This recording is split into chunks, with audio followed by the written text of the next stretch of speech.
Hello viewers, నేను பார்க்க போறது My Hero Academia Season 7 Episode 14 Part 1.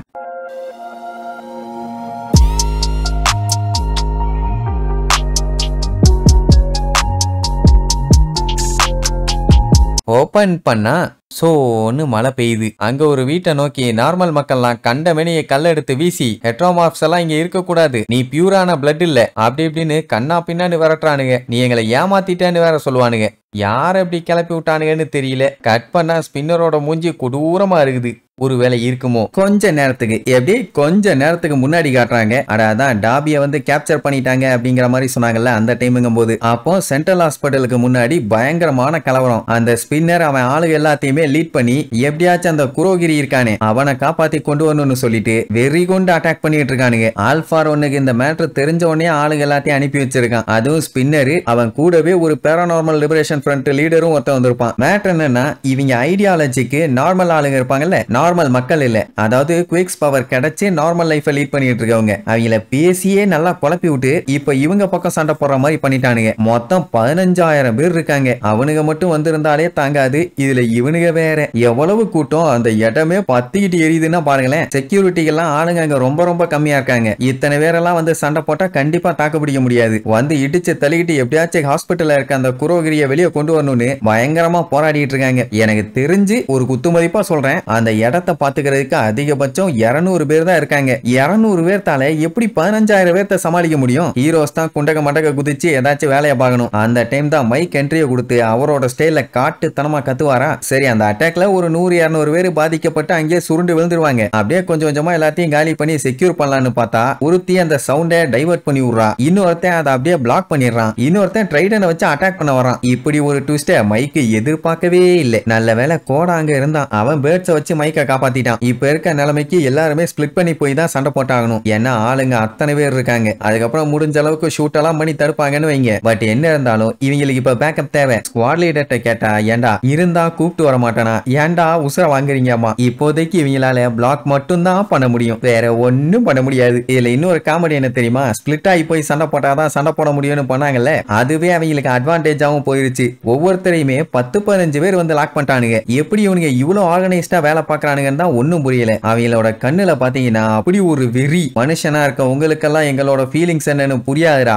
நாங்கெல்லாம் அவ்வளவு கஷ்டப்படுறோம்னு சொல்லிட்டு அவனுங்க பேசுறத பார்த்துட்டு லாக்கெல்லாம் மிரண்டுட்டான். அடுத்தடுத்து போலீஸ்காரங்க எல்லாருமே ஒருத்தரா அடி வாங்கிட்டு இருக்காங்க. ஏன்னா வரவங்க எல்லாருமே சூப்பர் பவர் சொல்லவங்க தானே. அப்படி வந்தவங்க கோடாவையும் போட்டு அடிச்சிருவாங்களா. இவ்வளவு நேரமா அவன் மாஸ்க் போட்டிருப்பான், அதனால பெருசா எதுவும் தெரியலன்னு வைங்க. கடைசியில மாஸ்க பிச்சு எடுத்துருவானுங்க. அதுக்கப்புறம் தான் தெரியுது இவனும் அவங்கள ஒரு ஆள் தான். ஐ மீன் இவனும் ஹியூமன் ஃபார்ம்ல இல்ல, அவங்கள மாதிரி தானே, வேற வேற உருவத்துல தானே இருக்கான். அப்படின்னா நீயும் எங்களை சேர்ந்தவன் தான், அவங்களுக்காக ஏன்டா போய் சண்டை போட்டுட்டு இருக்க, துரோகி, பொடிப்பயலா இருந்துகிட்டே இப்படி துரோகம் பண்ணிட்டியா அப்படின்னு அவனை போட்டு வாங்குன்னு வாங்குறாங்க. இப்படியே அந்த கலவரம் நடக்கிற இடத்த சுத்தி சுத்தி காட்டுறாங்க. தாறுமாறா பஞ்சாயத்து போயிட்டு இருக்குது. அப்ப அந்த லிபரேஷன் ஆர்மியோட லீடர் எல்லா சிட்டிசன்ஸும் நல்லா கேட்டுங்க, இன்னைக்குதான் நம்ம முழு கோபத்தை வெளியில காட்ட வேண்டிய நேரம். நம்ம எல்லாத்தையுமே அவமானப்படுத்தி வச்சிருந்தாங்க. வரலாற்றை புரட்டி பார்த்தா நம்ம எவ்வளவு கொடுமைப்பட்டிருப்போம். வித்தியாசமா இருக்கிறது என்ன நம்ம தப்பா அப்படி இப்படின்னு சொல்லி எந்த அளவுக்கு அவங்களை வெறியேத்தி விட முடியுமோ அவ்வளவு வெறியேத்துவான். அட மேட்ரு ஒண்ணும் இல்லப்பா, டிஃபரெண்டா இருக்க மக்கள் எல்லாத்தையுமே நார்மல் பீப்புள் வந்து அடிச்சு கொண்டுறானுங்க. சொல்ல போனா ஏகப்பட்ட பேர் இதுக்கு முன்னாடி செத்து இருக்காங்க. அதுக்கப்புறம் நாளாக எல்லாம் மாறிடுச்சுன்னு வைங்களேன். எல்லாருமே ஒன்னாதான் இருக்கணும், அவங்க வேற இவங்க வேற இல்ல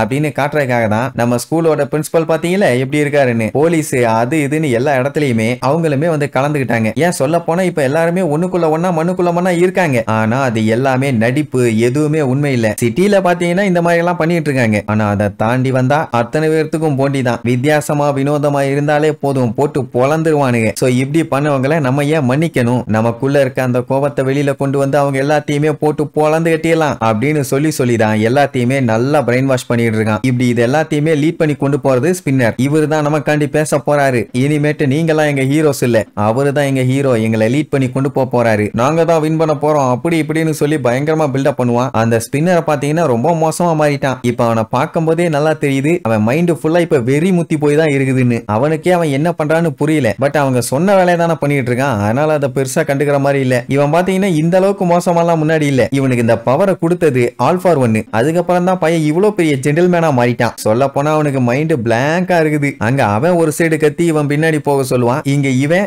எனக்கு கொடுத்த வேலையை நான் செய்வேன், குரோகிரியை எப்படியாச்சும் காப்பாத்தி கொண்டு வரணும், எல்லாம் வழிய விடுகிறான்னு சொல்லி ஓங்கி அட்டாக் பண்ண வரும்போதுதான் நம்ம ஷோஜியோட என்ட்ரி. ஒக்கா மக்கா அவன் மேல குத்து மலையே விழும். அப்படி அடிப்பான். எல்லாம் கடுப்பாயிட்டானுங்க. எங்கால் மேலையாட கைய வச்ச கொய்யால உன்னை சும்மா விட மாட்டோம்டா. ஏண்டா நீயும் எங்கல்ல ஒரு ஆள் தானே, துரோகி, இப்படி ஒரு வேலையை பண்ணிட்டியடா, ஹீரோவா இருக்கணும்னு உனக்கு ஆசையா, சாவுடா அப்படின்ட்டு தலையில எல்லாம் காலை வச்சு கண்ணா பின்னாடி மிதிப்பானுங்க. அப்போ ஒரு சின்ன பிளாஷ்பேக், அதான் முன்னாடி காட்டினாங்கல்ல அதேதான். ஹெட்ரோமார்ப்ஸ் எல்லாம் வெளியில வரவே கூடாது, நீங்க எல்லாம் இம்பியூரான பிளட், நாங்க தான் பியூரானவங்க, கடவுள் படைச்சதுல நாங்க தான் ரொம்ப ரொம்ப பியூரானவங்க அப்படி இப்படின்னு சொல்லி சாதா மக்கள்லாம் ஏதோ ஒரு வீட்டை நோக்கி கண்ணா பின்னான்னு கல்ல விட்டு அடிச்சுட்டு இருக்காங்க. யாரையோ ஒருத்தரை விரட்டுன்னு விரட்டுறாங்க. யாருன்னு தெரியல. எனக்கு தெரியும், இப்ப சொன்னா சஸ்பென்ஸ் போயிரும், போக போக தெரிஞ்சுக்குவோம். டேய் எனக்கு தெரியும்டான்னு சில பேர் சொல்லுவீங்க. இட்ஸ் ஓகே, தெரியாத மாதிரி நடிங்க போதும். அந்த டைம் ஷோஜி மாசா ஒரு ஸ்பீச் ஒன்னு கொடுப்பான். என்னன்னா ஹீரோஸ் எல்லாருமே இந்த வில்லனுகளை அட்டாக் பண்றதுக்காக ஜாக்கோ ஹாஸ்பிட்டலுக்கு போனானுங்க. அந்த டைம் அவங்க என்ன பண்ணாங்க, அவங்க முதல்ல பண்ண விஷயம் அங்க இருந்த பேஷண்ட்ஸ், ஸ்டாஃப்ஸ், அவங்க இவங்கன்னு ஹாஸ்பிட்டல்ல வேலை பார்க்கறவங்க எல்லாத்தையுமே சேஃப்டி பண்ணிட்டு தான் அவங்க எல்லாரும் சேஃபா இருக்காங்கன்னு தெரிஞ்சதுக்கு அப்புறம் தான் சண்டே ஸ்டார்ட் பண்ணாங்க. யாரையும் நாங்க கொல்லலையே, அதிலே தெரிய வேண்டாம் ஹீரோஸ் எல்லாம் நல்லவங்கன்னு அப்படின்னு சொல்லும் போதே ஸ்பின்னரை காமிச்சு மறுபடியும் அந்த பிளாஷ்பேக்கை காட்டுவாங்க. என்னன்னா மக்கள் கல்ல விட்டு எரிஞ்சு விரட்டினாயிலே அது இந்த பொடிப்பாயில தான். இவன் ஒரு ஹெட்ரோமார்ப். இப்ப மட்டும் இல்ல,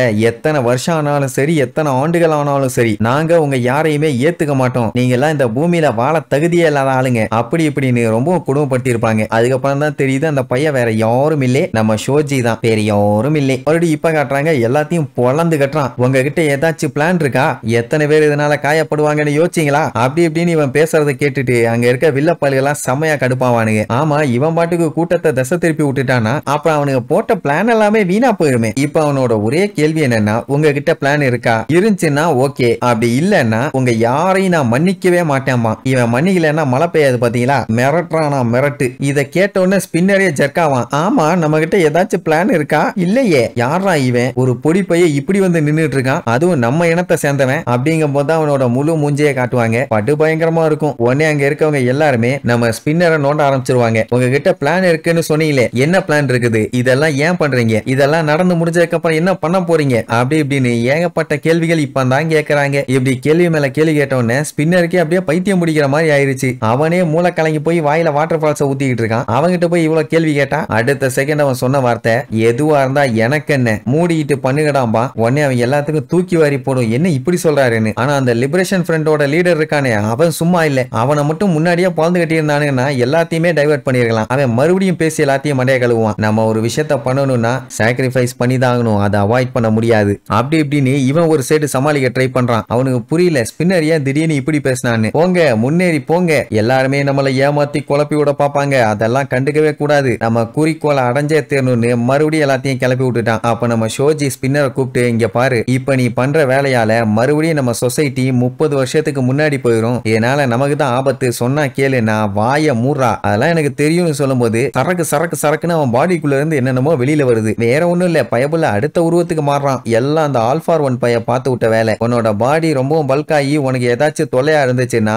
நான் உனக்கு இன்னொரு குறுக்கு தரேன், அதை யூஸ் பண்ணு அப்படின்னு சொல்லிட்டு இன்னொன்னு கொடுத்துருப்பான். அதுக்கு பேரு ஸ்கேல் மெயில். அந்த பவரை யூஸ் பண்ணீங்கன்னா அவனால டிஃபென்ஸ் பவரை யூஸ் பண்ண முடியும். அதுதான் இப்ப அவன் பாடியில இருந்து வெளியே வந்துகிட்டு இருக்குது. அந்த டைம் அவனுக்கு டொமுரா கூட இருந்த ஞாபகங்கள் வருது. அவ்வளவுதான். அடுத்த செகண்ட் பாத்தீங்கன்னா ஆளே டோட்டலா வேற மாதிரி இருப்பான். செம வெறியில வந்த வேகத்துல சோஜியோட கைய ஒரே வெட்டு, வலி தாங்க முடியாம கதருவான். அட சண்டால பயலன்னு. நல்ல வேலை மிதிச்சு எஸ்கேப் ஆயிருவான். இங்க இவன் டார்ச்சர் தாங்க முடியல. எல்லாம் நல்லா கேட்டுங்க, நம்ம இன்னைக்கு ஸ்பின்னரோட சேர்ந்து போராடுற போராட்டம் தான் ஃபியூச்சரை நமக்கு டிசைட் பண்ணும், அதனால யாரையும் விடாதீங்க அப்படி இப்படின்னு நல்லா கிளப்பி விட்டோன்னு எல்லாம் சேர்ந்து கத்த ஆரம்பிச்சிருவாங்க. சரி, இதுக்கப்புறமாச்சும் சமாளிச்சாங்களா இல்ல குரோகிரிய கோட்டை விட்டாங்களான்னு அடுத்தடுத்த எபிசோட்ல பார்க்கலாம். டாடா.